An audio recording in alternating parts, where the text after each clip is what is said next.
Olá, sou Helene Gritzapes e é um prazer estar aqui com vocês no Green Talks, uma iniciativa pioneira que discute o papel da tecnologia na promoção de um futuro mais sustentável. O Green Talks é uma colaboração entre a Green4T, que é uma empresa líder em soluções de tecnologia e gestão de infraestrutura de dados, com presença em todos os países da América Latina, e o portal de sustentabilidade Neomundo. Bem, hoje a gente tem aqui conosco uma convidada muito especial, que é a Marjorie Imai. Ela é CEO da Cian Agroanalytics e diretora da Mod Clima. Aliás, deixa eu dar um parênteses aqui para vocês. Eu fiquei conhecendo a Marjorie, eu vou chamá-la de Maju, ela já me deixou, num TED Talk que a Roberta Tiso, ela é a diretora de sustentabilidade e comunicação aqui da Green4T, onde a gente está gravando, que o título é A Família que Faz Chover. Vale a pena vocês buscarem lá assistir, mas a Maju vai contar um pouco dessa história para a gente. Mas quem é a Maju?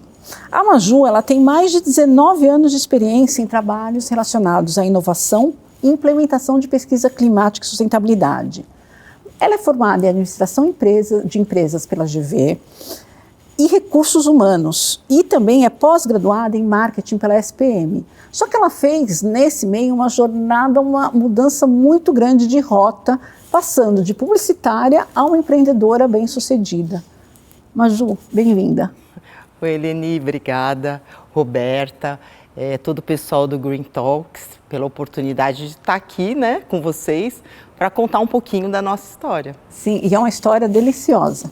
Bom, vamos lá, Maju. Eu mencionei o TEDx na abertura e você fala do seu Takeshi, do seu pai, e de como ele foi empreendedor nato, um homem inovador. E, aliás, eu me emocionei muito quanto pela tua admiração por ele. Mas deixa você contar do seu pai.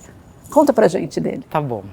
Então, o Takeshi Imai, ele era inventor, engenheiro. Na nossa família tinha uma fábrica de maquinário agrícola que se chamava Hatsuta e ele ficava à frente de construir os equipamentos. Então ele produziu bombas, motosserras, pulverizadores, né? Até que ele produziu uma motosserra gigante, foi para Linhares, no Espírito Santo, testar esse equipamento. Chegou lá, eles cortaram um jacarandá centenário em 25 minutos. E ele, daquele momento, ele ficou super mal. Sim. Ele resolveu abortar esse projeto e não quis mais trabalhar com isso. Mandou recolher tudo e foi embora.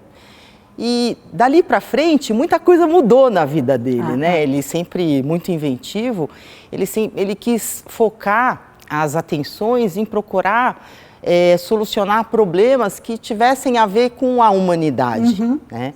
E inventor meio porra louca, ele começou a desenvolver um processo de fazer chover usando só água potável. Ele falava, não quero mais jogar veneno, não quero mais cortar árvore. E depositou uma patente e foi com a patente embaixo do braço bater na porta da Sabesp, porque ele acreditava que ele ia conseguir fazer chover. E a Sabesp viu o projeto, falou, puxa, não é poluente, né? E São Paulo tem água, mas também tem muita gente, e a Sabesp topou apostar nessa tecnologia.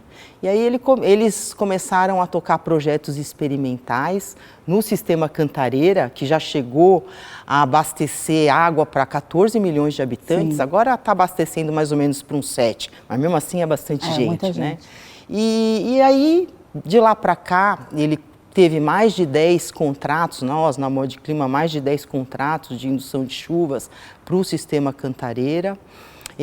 Depois, em 2009, a gente foi chamado para ir para o sertão, para o Nordeste, fazer chuvas para uns produtores irrigantes lá de Mirorós. Eles dependiam de uma água... sertão. A gente morrendo de medo, porque a gente nunca tinha ido para o sertão, a gente não sabia como aquilo ia funcionar, Sim. né? Mas a gente foi e a barragem Manuel Novaes estava em colapso e a gente conseguiu fazer 25 voos, 17 chuvas, foi muito bacana. Sim. Depois, em 2012, a gente voltou para o semiárido para fazer chuvas para produtores de abacaxi. Sim. E dali em diante, a gente já foi para o Piauí, para o Maranhão, para a Bahia, para atender produtores de soja, de milho, de algodão, e fomos para a África também. Sensacional. Por isso que vocês são conhecidos pela família que faz chover. E assim, a gente vê que essa tecnologia de indução de chuvas, ela é uma ferramenta poderosa para momentos onde regiões sofrem com insegurança hídrica, né? Que é o caso do norte de Minas agora, né? O pessoal está perdendo a produção agrícola, não tem água para abastecimento, mineração também está sofrendo, meio ambiente. Então, é uma ferramenta que pode fazer sentido para situações assim. Sim. Você falou de chuva, mas também o seu pai, o seu Takeshi, ele tem um projeto também, ele foi pioneiro em implantação de mudas para mostrar a importância de manter a floresta em pé e para a preservação da biodiversidade e do meio ambiente. Conta um pouco também desse projeto. Ele sempre foi uma mente muito criativa, iluminada, e ele tinha uma verdadeira paixão em entender problemas e buscar soluções, e problemas que fossem essenciais, né? E como ele também tinha um remorso, né, aquela consciência pesada de produzir motosserras, né, numa época que desmatar era sinônimo de desenvolver, progresso, né? Ele sempre falava, puxa, eu não quero mais jogar veneno, eu não quero mais cortar árvore e eu quero pagar meus pecados. Então ele tinha uma ânsia ele falava, filha, se um passarinho voa e consegue dispersar sementes e plantar árvores, você imagina um avião voando, jogando milhões de mudas, né? Sim. E ele, quando imaginava uma coisa, aquilo já estava pronto. Aí a gente tinha que calar. Ele me fez ir umas 5 vezes para a Exalc, né? Porque ele era amigo do professor Kajiyama, que era coordenador da parte de ciências florestais. E ele queria que o Kajiyama ajudasse a gente, porque a gente não entende nada de árvore, só entende de voo. Queria que ele ajudasse a gente a pensar que espécies a gente podia lançar, né? Fui umas 5 vezes o professor Kajiyama falava, gente, eu estou muito ocupado, eu não posso. Depois, acho que pelo cansaço, ele falou, ai, tá bom. Olha, se esse negócio de plantar árvore com avião tiver que dar certo, vai ter que ser com uns loucos que nem vocês. Porque assim, nos 3 primeiros meses, as mudas, a maior mortalidade de mudas é por falta de água. Então, se vocês conseguirem consorciar, fazer chover num período certo e lançar essas mudas, isso pode fazer sentido, né? Então, eles começaram a tocar juntos essa pesquisa, ainda embrionária, batemos a porta na Sabesp de novo, puxa, ajuda a gente a poder fazer uns lançamentos. A gente fez alguns lançamentos naquela área dos mananciais do Sistema Cantareira e foi um projeto muito legal. É um projeto que ainda está nessa fase embrionária e que num futuro próximo a gente quer retomar e seguir, né? Muito bom. Bom, você fala muito do seu pai, de inovação, de empreendedorismo, mas eu vejo que isso está no sangue da família, né, Maju? Eu li numa declaração sua recente, numa entrevista, que você diz o seguinte: para trabalhar com inovação, você tem que ter conhecimento, novas práticas tecnológicas, mas principalmente coragem. Por que coragem é importante para a inovação? Acho que porque todo mundo que trabalha com inovação, acho que a única certeza que a gente tem é que a gente não conhece tudo, né? A gente tem que lidar com o inesperado, né? A gente pode definir um bom projeto, a gente pode ter um bom caminho, claro que a gente está acreditando naquele projeto e é claro que ele vai dar certo, mas você vai implantar, você vai ter que ajustar, você vai ter que organizar, tem horas que vai dar certo, tem horas que vai dar errado, né? Agora, imagina a gente que trabalhava com um projeto de induzir chuvas. Nossa, a gente tinha que lidar com aquela crença popular fortíssima, que aqui a gente não faz de tudo, só não faz chover. E a gente chegava e falava, gente, a gente faz chover. Eu pensava, não, a gente fazia chover em cima da lavoura daquele agricultor. E ele falava, mas será que foi vocês mesmo? Poxa, mas o senhor não viu o aviãozinho entrando na nuvem? O senhor não viu a gente trabalhando, fez a chuva em cima da... mas então assim... faz parte da natureza humana só acreditar naquilo que ela tem certeza, né? E aí como que fica a inovação se a gente opera na esfera da incerteza, né? E trabalha com esse inconsciente coletivo, né? Então, assim, A gente acredita que para trabalhar com inovação você tem que ter persistência, ter coragem, ter resiliência e ter foco no seu propósito, né? Porque vai ter desafios, mudar um hábito, mudar uma crença, mudar uma estrutura, um fluxo, até você conseguir lançar aquele produto, leva muito tempo, né? Então é coragem. Mas assim, eu vejo que hoje em dia as empresas, elas estão muito mais abertas para a inovação, né? Já tem a sua área de inovação, isso já funciona, é institucionalizado. Quando a gente começou, era na raça, a gente tinha que acreditar e colocar recursos do nosso bolso, a gente ficava endividado para poder fazer aquela chuva, né? Era uma coisa muito visceral. Hoje, a estrutura, ela é mais amigável para isso.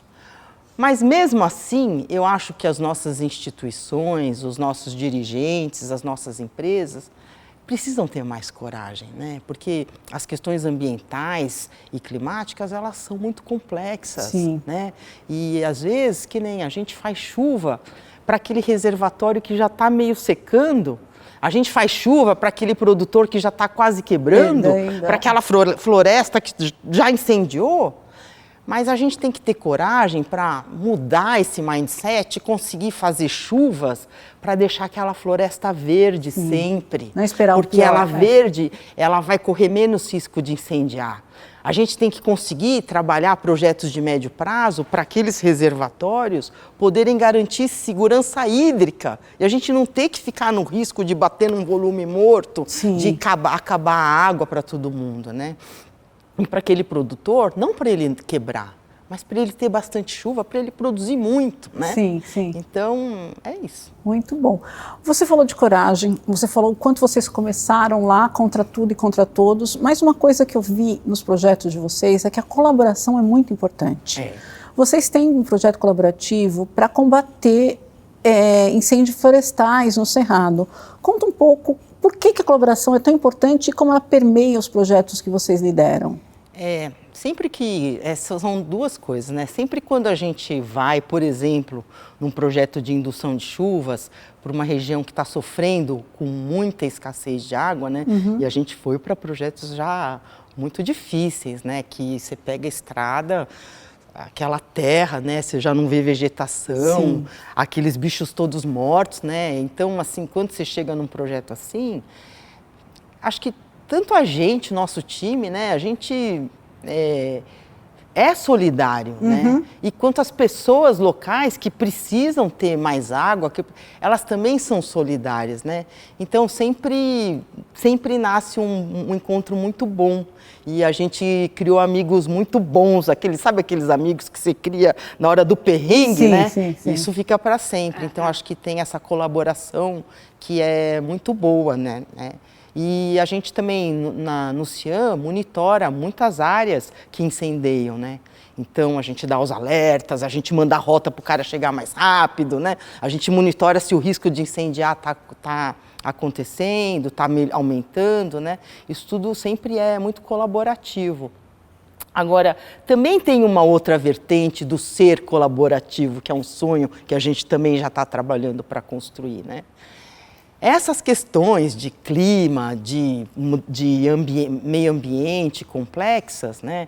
Cuidar de uma bacia hidrográfica é algo muito complexo. Então, se a gente conseguir ter o apoio de empresas que têm um alto consumo de água, empresas de bebida, mineradoras, empresas de alimento, empresas de energia.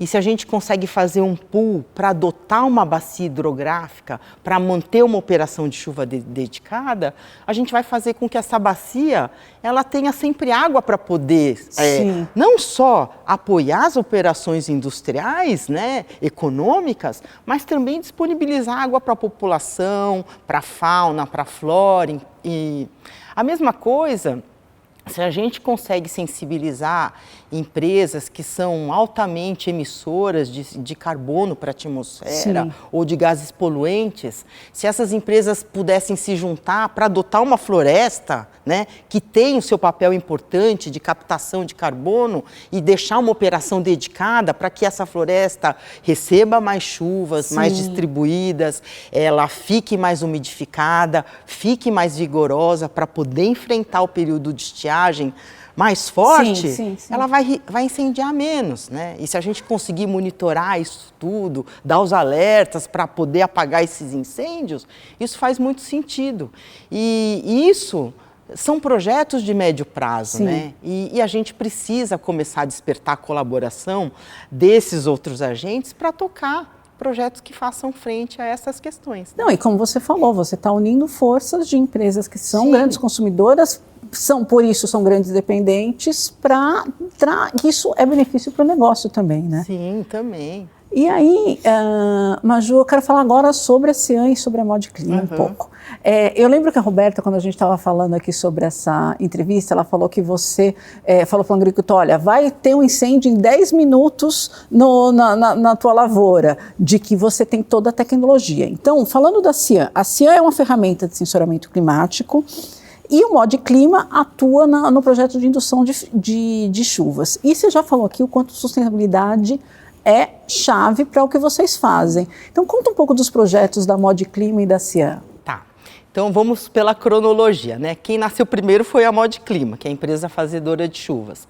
Na Modclima, a gente desenvolveu e patenteou uma tecnologia limpa de semear nuvens só com água potável. Sim. A gente é totalmente contra o uso de aglutinantes químicos, né, como o iodeto de prata, cloreto de sódio, que você vai contaminar solo, vai contaminar a água, vai causar cumulativamente no futuro problemas para a saúde, então a gente não usa. Né? Vocês são a única no mundo que faz chuvas dessa forma limpa? Isso. Sim. Tá. E a gente desenvolveu esse processo, aprendemos a trabalhar com tudo quanto é tipo de sensores para poder medir as nossas chuvas, desenvolvemos modelagem hidrológica para perceber o quanto que da nossa chuva que a gente fez naquela região, quanto disso vai virar água no Cantareira, né? Então, tocamos pesquisas climáticas há mais de 20 anos, né?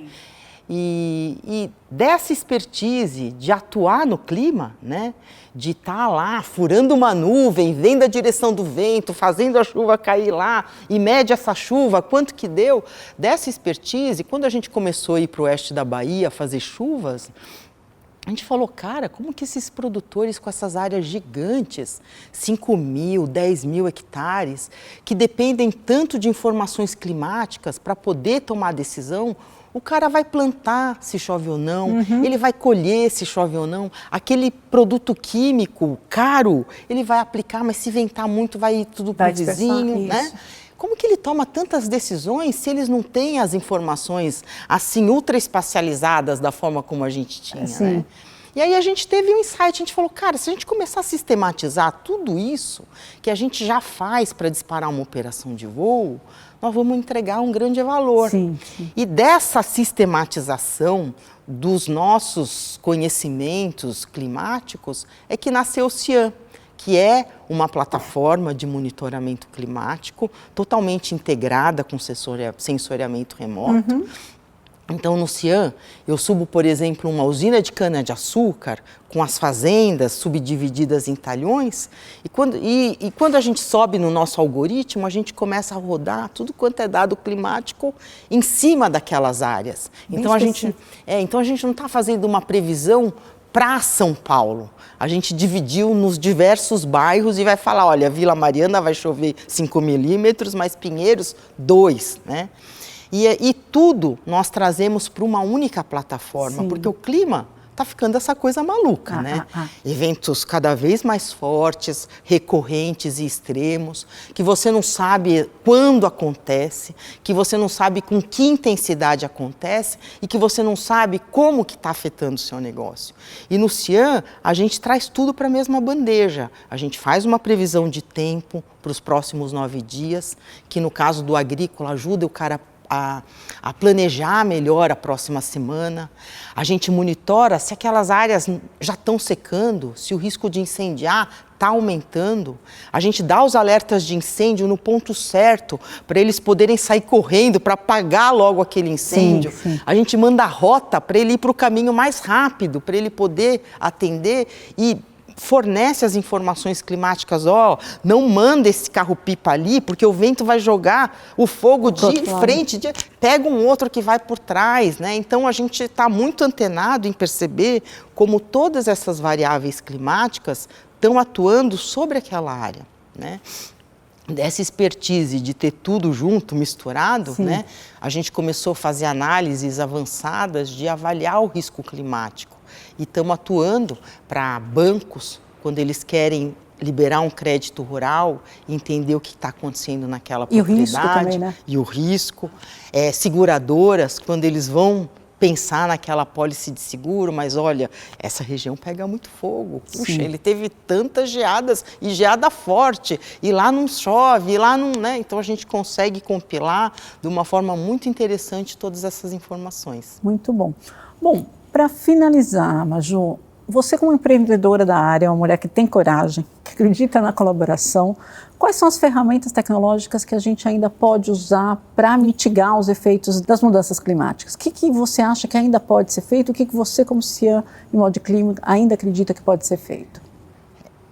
Eu acho que, assim, quando a gente olha o que a gente fez no mundo até hoje, né?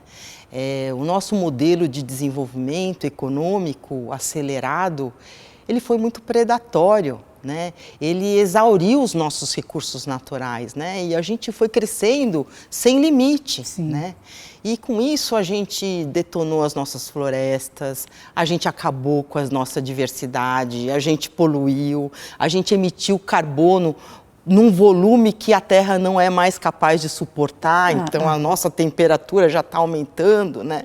E os eventos extremos estão ficando cada vez maiores, ou seca demais, como a gente viu na Amazônia, ou chove demais, ou incendeia demais, como aconteceu no Pantanal, né? E tudo isso foi feito pelo nossa forma de conduzir as coisas, né? A gente usou tecnologias para isso, para chegar nesse momento de hoje. E eu acredito que esse mesmo talento que a gente tem para desenvolver modelos de crescimento, eles devem ser utilizados para a gente fazer o contrário. A gente tem que desenvolver tecnologia também escalonada, porque se a gente desmata escalonadamente, não adianta plantar de um por um. A gente tem que fazer uma contrapartida escalonável. Se a gente esgota recursos hídricos, não adianta a gente só economizar. A gente tem que pensar em coisas que a gente vai botar mais água para o sistema, né? E não só isso, existem muitas outras tecnologias que a gente precisa juntar para fazer frente a essa situação que a gente está vivendo hoje, né? E eu acho que é assim que a gente vai conseguir recuperar. Dá um teaserzinho para a gente de alguma tecnologia que vocês estão desenvolvendo. A gente está trabalhando agora numa nova vertical e que em breve a gente vai vir aqui contar. Tá? Olha. E ela está indo totalmente nessa direção. Não, já está convidadíssima para voltar. Obrigada. Maju, um super prazer ter você aqui conosco. A história da tua família é muito bonita e você inspira muito. Muito obrigada. Obrigada eu. Muito obrigada. Você quer deixar algum recado para as pessoas que estão nos ouvindo, nos vendo?